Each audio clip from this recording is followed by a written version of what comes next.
नमस्कार दोस्तों, career classes Chopta के यूट्यूब चैनल से मैं इंद्रपाल पेंसिया आप लोगों का हार्दिक स्वागत व अभिनंदन करता हूं।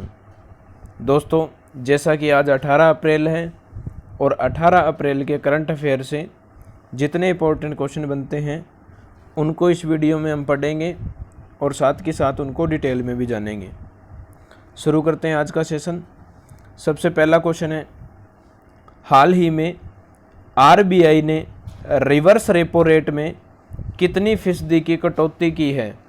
Option A 0.25%, option B 0.50%, option C 0.40%, option D 0.75%। दोस्तों, आरबीआई ने रिवर्स रेपो रेट में जो कटौती की है वो है ऑप्शन ए 0.25%। पहले रिवर्स रेपो रेट जो है वो 4% था। 0.25% की कटौती के साथ अब जो रिवर्स रेपो रेट है वो है दोस्तों 3.75%।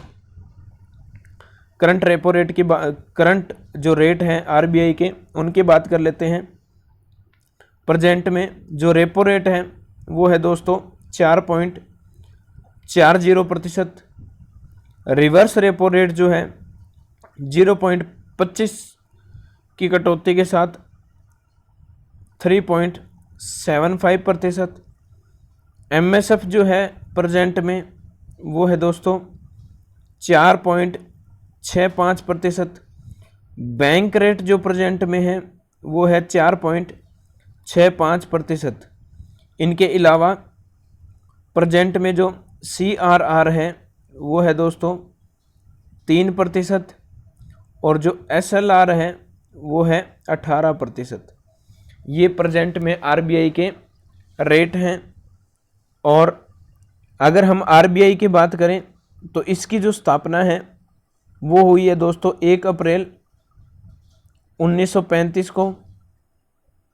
1 अप्रैल 1935 को आरबीआई की स्थापना हुई है और इसका हेड ऑफिस जो है वो मुंबई में स्थित है।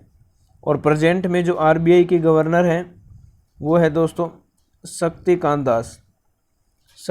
दास, जो कि आरबीआई के 25वें नंबर के गवर्नर हैं, जिन्होंने रिवर्स रेपो रेट में 0.25% की कटौती करी है।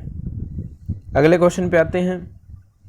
किस भारतीय क्रिकेटर को दुबई स्थित क्रिकेट अकादमी क्रिक किंगडम ने अपना ब्रांड एम्बेसडर नियुक्त किया है?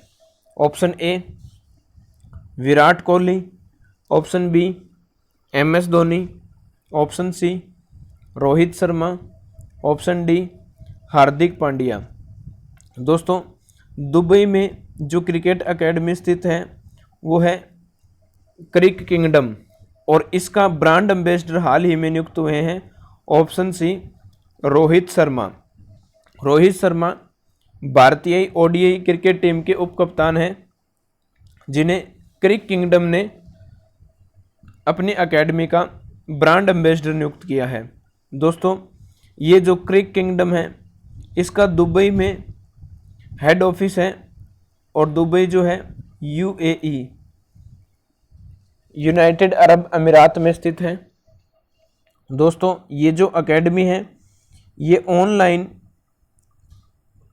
क्रिकेट कोचिंग प्रोवाइड करवाती है और इसके जो मेंटर हैं वो है दोस्तों धवल कुलकर्णी इस एकेडमी के मेंटर हैं।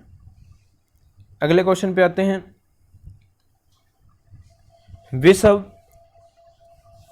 हीमोफीलिया दिवस कब मनाया जाता है? ऑप्शन ए 15 अप्रैल, ऑप्शन बी 17 अप्रैल, ऑप्शन सी 12 अप्रैल, ऑप्शन डी 14 अप्रैल। दोस्तों, हीमोफीलिया दिवस जो है वो मनाया जाता है हर साल 17 अप्रैल को। 17 अप्रैल को हीमोफीलिया तथा अन्य आनुवंशिक खून बहने वाले विकारों के बारे में जो जागरूकता बढ़ाने हेतु इस दिवस को मनाया जाता है। अगर हम बात करें हीमोफीलिया की, देखिएगा यह एक प्रकार की आनुवंशिक बीमारी है जो बच्चों में उनके माता पिता से पहुंचती है। इसके दो वर्ग हीमोफीलिया ए तथा हीमोफीलिया बी में बांटा गया है। हीमोफीलिया ए में फैक्टर 8 की मात्रा बहुत कम या शून्य हो जाती है और हीमोफीलिया बी में फैक्टर 9 की जो मात्रा शून्य या बहुत कम होने पर होता है। हीमोफीलिया ए से पीड़ित लगभग दोस्तों 80% मरीज होते हैं, जबकि इससे कम होमोफीलिया बी के सामने आते हैं। इससे खून का थक्का नहीं बनता है और शरीर के अंदर के अंग जैसे लीवर, किडनी, मांसपेशियों से खून बहने लगता है। इसमें क्रोमोसोम की कार्य प्रणाली बिगड़ने से रक्त स्राव बहुत तेज होता है। ये हीमोफीलिया दिवस जो है दोस्तों वो 17 अप्रैल को हर वर्ष मनाया जाता है। अगले क्वेश्चन पे आते हैं। केयर रेटिंग एजेंसी के नए सीईओ कौन बने हैं? Option A Rahul Tripathi, option B Sunil Agarwal, option B Govind Sabharwal, option D Ajay Mahajan. दोस्तों केयर रेटिंग एजेंसी ने अपना हाल ही में जो सीईओ नियुक्त किया है वो है ऑप्शन डी अजय महाजन को। अजय महाजन को केयर रेटिंग एजेंसी ने अपना सीईओ नियुक्त किया है। ये जो केयर रेटिंग है इसकी जो स्थापना है वो हुई है दोस्तों अप्रैल 1993 में और इसका जो हेड ऑफिस है वो मुंबई में स्थित है। भारतीय रेटिंग एजेंसी है ये। और अजय महाजन का जो कार्यकाल है वो रहेगा दोस्तों 5 साल के लिए। 5 साल का इनका कार्यकाल है। अगले क्वेश्चन पे आते हैं। कोविड-19 के साये में हाल ही में किस देश में संसदीय चुनाव में राष्ट्रपति मून जेइन ने जीत हासिल की है? ऑप्शन ए उत्तर कोरिया, ऑप्शन बी दक्षिण कोरिया, ऑप्शन सी चीन, ऑप्शन डी जापान। दोस्तों हाल ही में संसदीय चुनाव जो है संपन्न हुए हैं और जहां के राष्ट्रपति मून जेइन ने ये जीत हासिल की है वो है दोस्तों ऑप्शन बी दक्षिण कोरिया। दक्षिण कोरिया में सत्तारूढ़ डेमोक्रेटिक पार्टी ने कुल 300 सीटों में 180 सीट पे जीत हासिल की है और इसके साथ ही दक्षिण कोरिया के जो राष्ट्रपति हैं वो बनेंगे दोस्तों मून जेइन। मून जेइन यहाँ के राष्ट्रपति बनेंगे। अगर हम दक्षिण कोरिया की बात करें तो प्रेजेंट में जो इसकी राजधानी है वो है दोस्तों सियोल और यहाँ की जो मुद्रा है वो है दक्षिणी कोरिया वॉन और यहाँ के जो राष्ट्रपति बनेंगे वो बनेंगे मून जेइन। अगले क्वेश्चन पे आते हैं। हाल ही में किस राज्य ने के वैज्ञानिकों ने कोविड-19 वायरस का जीनोम सीक्वेंस खोज निकालने का दावा किया है? Option A Gujarat, option B Punjab, option C Kerala, option D Karnataka. दोस्तों जीनोम सीक्वेंस कोरोना वायरस का जो खोज निकालने का दावा किया है वो है ऑप्शन ए गुजरात के वैज्ञानिकों ने। अहमदाबाद स्थित लैब में गुजरात के वैज्ञानिकों ने कोरोना वायरस जो है उसके जीनोम सीक्वेंस की खोज की है और ये जो जीनोम सीक्वेंस है इसके माध्यम से इसकी मदद से कोरोना जो वैक्सीन है वो बनाने में ये मदद करेंगे। दोस्तों हम गुजरात की बात करें तो प्रेजेंट में यहाँ के जो सीएम हैं वो है दोस्तों विजय रूपाणी और यहाँ की जो कैपिटल है वो है दोस्तों गांधीनगर। गुजरात की कैपिटल जो है वो गांधीनगर है और यहाँ जो बोले जाने वाली भाषा है वो है दोस्तों गुजराती। यहाँ की ऑफिशियल लैंग्वेज जो है वो गुजराती है और गुजरात के जो प्रेजेंट में गवर्नर हैं वो हैं आचार्य देवव्रत।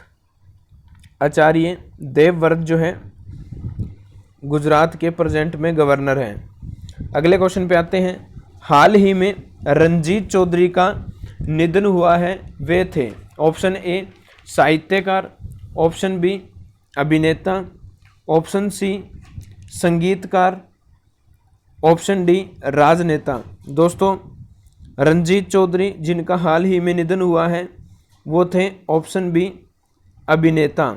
इनका निधन 15 अप्रैल को हुआ है, 15 अप्रैल को इनका निधन हुआ है।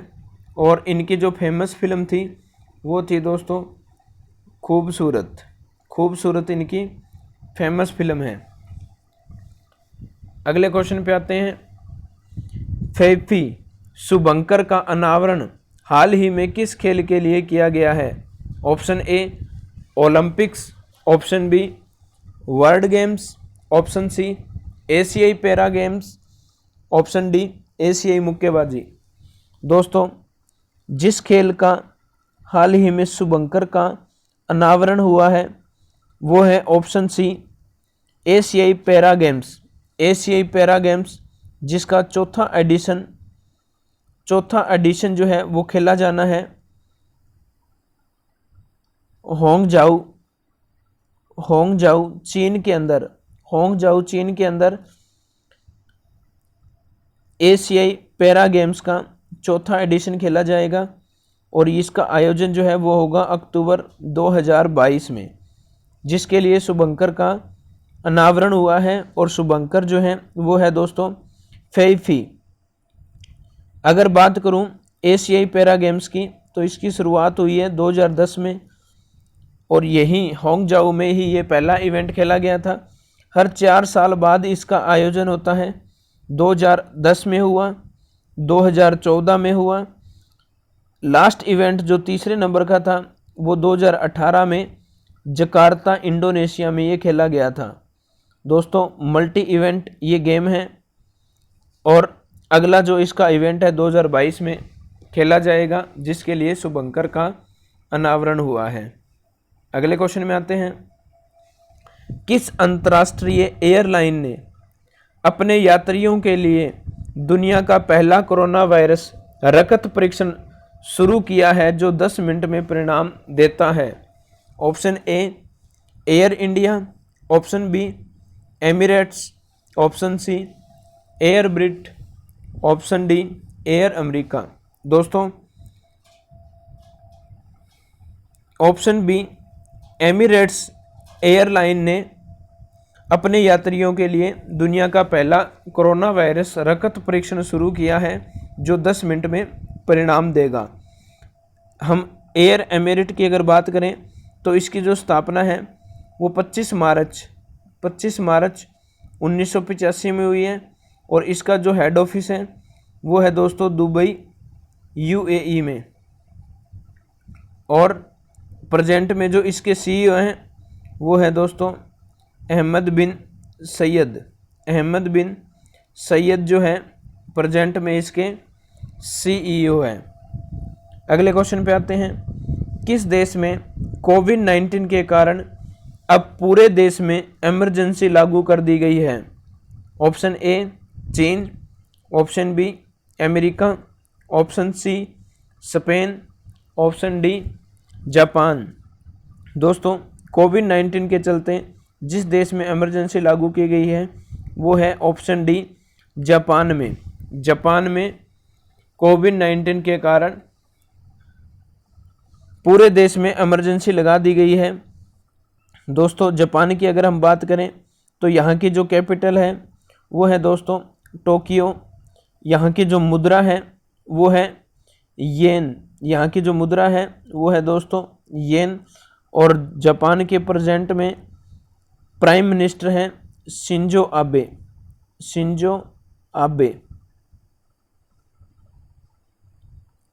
दोस्तों ये था 18 अप्रैल के करंट अफेयर से इम्पोर्टेंट क्वेश्चन का सेक्शन। उम्मीद करूँगा आपको ये वीडियो पसंद आई है। इसको अपने दोस्तों में शेयर करना बिल्कुल भी ना भूलें। बहुत बहुत धन्यवाद।